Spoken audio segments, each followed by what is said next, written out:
আসসালামু আলাইকুম। সংবাদে আপনাদের সবাইকে স্বাগত জানাচ্ছি। আমি ফিরোজ তোহা। শুরুতেই সংবাদ শিরোনাম। বাংলাদেশের সর্বশেষ গুরুত্বপূর্ণ আপডেট সংবাদে আপনাকে স্বাগত। শুরুতেই সংবাদ শিরোনাম, পরে বিস্তারিত। শুরুতেই জানাবো, বগুড়ায় অস্ত্র নিয়ে কৃষক লীগ নেতা ধরা।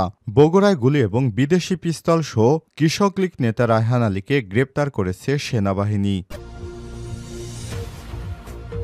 এদিকে সব টিভি চ্যানেলে জুলাই অনির্বাণ ভিডিও চিত্র প্রচারের নির্দেশ। জুলাই বিপ্লবে অগ্রাধিকার দিয়ে দেশের সব টিভি চ্যানেল এবং ইলেকট্রিক মিডিয়ায় জুলাই অনির্বাণ শীর্ষক ভিডিওটি প্রচারের উদ্যোগ নেওয়া হয়েছে। এই ভিডিওটি সব টেলিভিশন চ্যানেল, ইলেকট্রিক মিডিয়া এবং নিউজ পোর্টাল প্রতিদিন সন্ধ্যা ৭টা থেকে রাত ১০টা পর্যন্ত কমপক্ষে দুবার প্রচার করবে। এবারে জানাবো, বিপ্লবী সরকারের উপদেষ্টা হবেন বিপ্লবী, বললেন রুহুল কবির রিজভী। অন্তর্বর্তীকালীন সরকারের প্রধান উপদেষ্টা ডক্টর মোহাম্মদ ইউনূসের প্রতি অনুরোধ জানিয়ে বিএনপির সিনিয়র যুগ্ম মহাসচিব অ্যাডভোকেট রুহুল কবির রিজভী বলেছেন, বিপ্লবী সরকারের উপদেষ্টা তো হবেন বিপ্লবী, তাদের চেতনা থাকবে অত্যন্ত গতিশীল। তা না করে বাংলাদেশে কি আর কোনো উপযুক্ত লোক নেই সরকার চালানোর জন্য যে তাদেরই বাছাই করে নিয়ে আসতে হবে? তারা এখন তাদের পছন্দ মতো কাজ করছে, এটা কি করে হয়? এদিকে যুক্তরাষ্ট্রে আদানির বিরুদ্ধে গ্রেপ্তারি পরোয়ানার পর কেনিয়ার চুক্তি বাতিল, বাংলাদেশ কি করবে? আর্থিক কেলেঙ্কারির অভিযোগে উঠল ভারতীয় শিল্পপতি আদানি গ্রুপের চেয়ারম্যান গৌতম আদানির বিরুদ্ধে। ভারতীয় সৌরবিদ্যুৎ প্রকল্পের জন্য দেশটির সরকারি কর্মকর্তাদের ২০২৯ কোটি রুপি ঘুষের প্রস্তাব দেওয়ার অভিযোগ উঠেছে তার বিরুদ্ধে। গৌতম আদানি এবং তার ভাতিজা সাগর আদানি দুইজনের বিরুদ্ধেই গ্রেপ্তারি পরোয়ানা জারি করেছে মার্কিন যুক্তরাষ্ট্রের একটি আদালত। এবারে জানাবো, দলকে আরও শক্তিশালী করতে ঐক্যবদ্ধভাবে কাজ করুন, বললেন যুবদল সভাপতি আব্দুল মোনায়েম মুন্না। আগামী নির্বাচনে দলকে আরও শক্তিশালী এবং বিজয় করতে সবাইকে ঐক্যবদ্ধভাবে কাজ করার আহ্বান জানিয়েছেন জাতীয়তাবাদী যুবদলের কেন্দ্রীয় সভাপতি আব্দুল মোনায়েম মুন্না। এবং সর্বশেষ জানাবো, প্রবর্তক মোড়ে নিষিদ্ধ ঘোষিত ছাত্রলীগের ঝটিকা মিছিল আটক ২। আজ চট্টগ্রামে প্রবর্তক মোড়ে হঠাৎ করেই ঝটিকা মিছিল বের করেছে নিষিদ্ধ ঘোষিত ছাত্র সংগঠন ছাত্রলীগের নেতাকর্মীরা। আজ মধ্যরাতে এই মিছিল করেন তারা। এ সময় তাদেরকে বিভিন্ন স্লোগান দিতে দেখা যায়। পরে অভিযান চালিয়ে মিছিলে থাকা দুইজনকে গ্রেপ্তার করেছে পুলিশ। আটককৃতরা হলেন মোহাম্মদ সজীব হোসেন ২১ ও দিদারুল আলম ৪৮। দিদারুল আলম চট্টগ্রাম আইন কলেজ শাখা ছাত্রলীগের সাবেক সাধারণ সম্পাদক। তিনি এই মিছিলের জন্য অর্থ সহায়তা করেছেন বলে পুলিশের অভিযোগ। প্রিয় দর্শক, এতক্ষণ শুনছিলেন সংবাদ শিরোনাম, এবারে বিস্তারিত। তবে তার আগে বন্ধুরা, অনুরোধ থাকবে এই সংবাদটিতে একটি লাইক দিন। এই চ্যানেলে আপনি নতুন হয়ে থাকলে আমাদের সংবাদটি দেখতে দেখতে চ্যানেলটি সাবস্ক্রাইব করে রাখুন। কমেন্ট করে আপনার মূল্যবান মতামত জানিয়ে দিন বন্ধুরা, আপনি বিশ্বের কোন দেশ থেকে বা বাংলাদেশের কোন স্থান থেকে আমাদের সংবাদটি দেখছেন এবং শুনছেন। এবারে বিস্তারিত। বগুড়ায় অস্ত্র নিয়ে কৃষক লীগ নেতা ধরা। বগুড়ায় গুলি এবং বিদেশি পিস্তল সহ কৃষক লীগ নেতা রায়হান আলীকে গ্রেপ্তার করেছে যৌথ বাহিনী। বৃহস্পতিবার ২১শে নভেম্বর রাত ১:৩০টার দিকে শাহজাহানপুর উপজেলার আশেকপুর পশ্চিমপাড়া এলাকা থেকে তাদের গ্রেপ্তার করা হয়।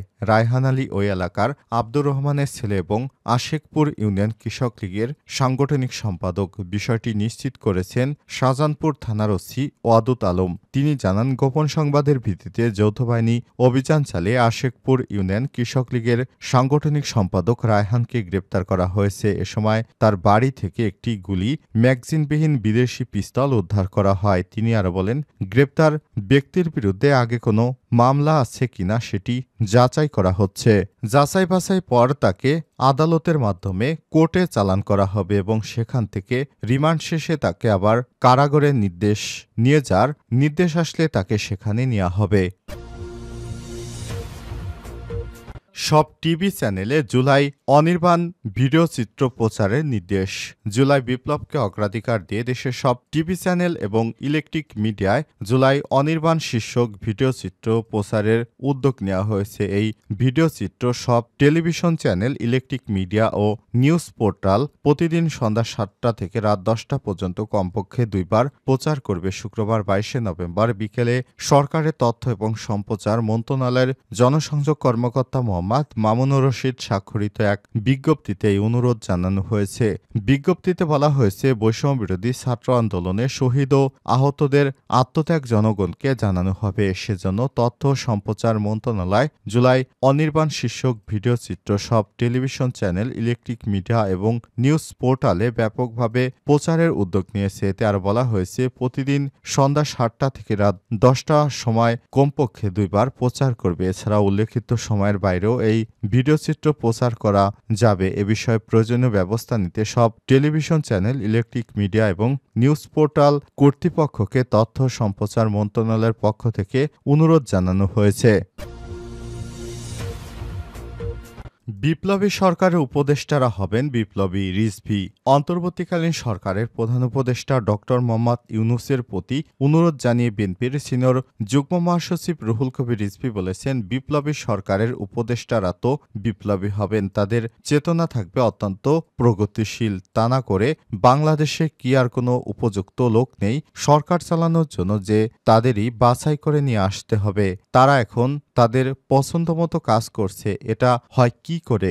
গণবিচ্ছিন্ন মানুষ কোনোদিনই জনগণের উপকারে কাজে লাগে না। গণবিচ্ছিন্ন মানুষ কখনোই জনকল্যাণকামী এবং বিপ্লবী কোনো কাজ করতে পারে না। শুক্রবার ২২শে নভেম্বর বিকেলে নয়াপল্টনে বিএনপির গণঅভ্যুত্থানে রিকশা চালকদের হত্যার প্রতিবাদে এক বিক্ষোভ সমাবেশে প্রধান অতিথির বক্তব্যে তিনি এসব কথা বলেন। বিক্ষোভ সমাবেশটির আয়োজন করে সাধারণ রিকশা চালকেরা।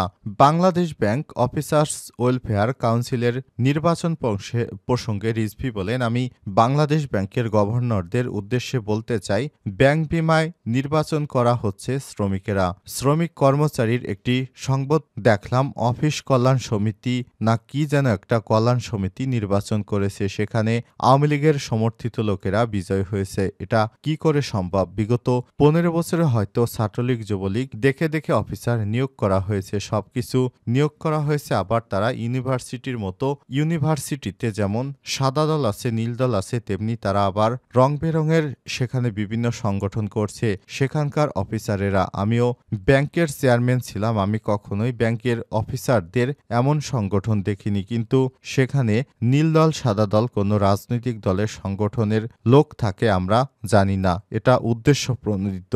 বিএনপির এই নেতা আরও বলেন, বাংলাদেশ ব্যাংকের গভর্নর সাহেব, আপনি মাঝে মাঝে দেখি আন্দোলনের যে স্পিড সে অনুযায়ী কথা বলেন, সেজন্য আপনাকে ধন্যবাদ। কিন্তু আপনার ওখানে কি হচ্ছে? কারা এখানে এই নির্বাচন করছে? আবার তারা ফলাও করে বলছে তারা নাকি আওয়ামী লীগ সমর্থিত নীল দল, সেখানে জিতেছে। ঘাপটি মেরে ব্যাংকের টাকাগুলো পাচারের ক্ষেত্রে লোকগুলোই জড়িত ছিল। এদের অ্যাপয়েন্টমেন্ট দেওয়া হয়েছে ১৫ থেকে ১৬ বছর ধরে তারা এখানে ভেতরে ষড়যন্ত্র করছে। আপনি তাদের চিহ্নিত করে তাদের বিরুদ্ধে ব্যবস্থা নিচ্ছেন না কেন?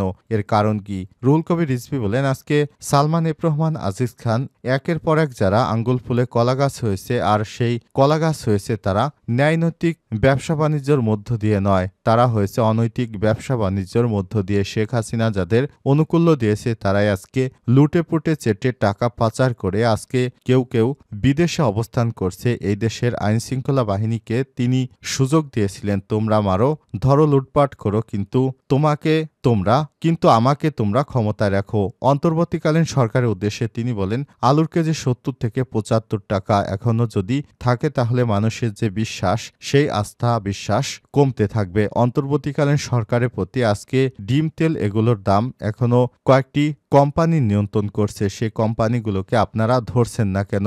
এই সিন্ডিকেট বাসদের আপনারা ধরছেন না কেন? কেন ডিমের দাম এখনো আকাশচুম্বী থাকবে? কেন সয়াবিন তেলের দাম এখনো আকাশচুম্বী থাকবে? এই যে নিম্নআয়ের মানুষ, কৃষক, সিএনজি চালক আগে যেমন ছিল এখনও তাই থাকছে। কেন এই পরিস্থিতি হবে? এখন তো মানুষ একটু সুখের মুখ দেখবে। সেই সুখের মুখ এরা যদি না দেখে, এই যে গণতান্ত্রিক চেতনা, এই যে আত্মত্যাগ, এই যে রক্তপাত, এই যে অকাতরে জীবন দেয়া, এটা তো সম্পূর্ণরূপে ব্যর্থ হবে। আর কয়েকটা আপনারা সুখে থাকার উপদেষ্টারা এসে বড় বড় কথা বলবে, আর তারা নিজেদের মতো করে যারা যা খুশি তাই করবে, এটা তো চলতে দেয়া যায় না।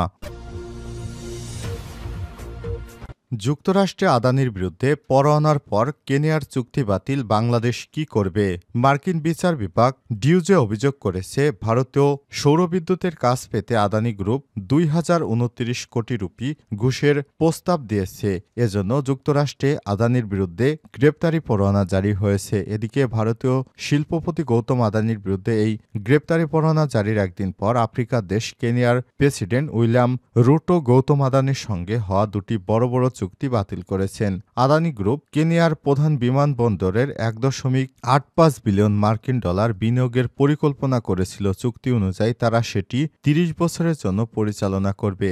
এছাড়া দেশটিতে বিদ্যুৎ লাইন নির্মাণের জন্য জ্বালানি মন্ত্রণালয়ের সঙ্গে ৭৩৬ মিলিয়ন মার্কিন ডলারের একটি চুক্তি ছিল। সবকিছুই বাতিল করা হয়েছে। এরই মধ্যে কোম্পানিটির সঙ্গে চুক্তির ক্ষেত্রে কোনো দুর্নীতি হয়েছে কিনা তা খতিয়ে দেখার আদেশ দিয়েছে বাংলাদেশ। কারণ বাংলাদেশের সঙ্গে আদানির বিদ্যুৎ রপ্তানির একটি চুক্তি রয়েছে। এ বিষয়ে ভারতীয় সংবাদ মাধ্যম দ্য হিন্দুকে জ্বালানি বিশেষজ্ঞ বুয়েটের অবসরপ্রাপ্ত প্রফেসর ডক্টর ইজাজ হোসেন বলেছেন, গৌতম আদানির বিরুদ্ধে ওঠা অভিযোগ ও গ্রেপ্তারি পরোয়ানার বিষয়টি বাংলাদেশের জন্য লাভজনক হবে। তিনি জানিয়েছেন, আদানির সঙ্গে থাকা বাংলাদেশের বিদ্যুৎ চুক্তি তদন্ত করার নির্দেশ দিয়েছে ঢাকার একটি আদালত। ঠিক এরপরেই গৌতম আদানির বিরুদ্ধে যুক্তরাষ্ট্রে জারি হওয়া গ্রেপ্তারি পরোয়ানাটি জারি হলো।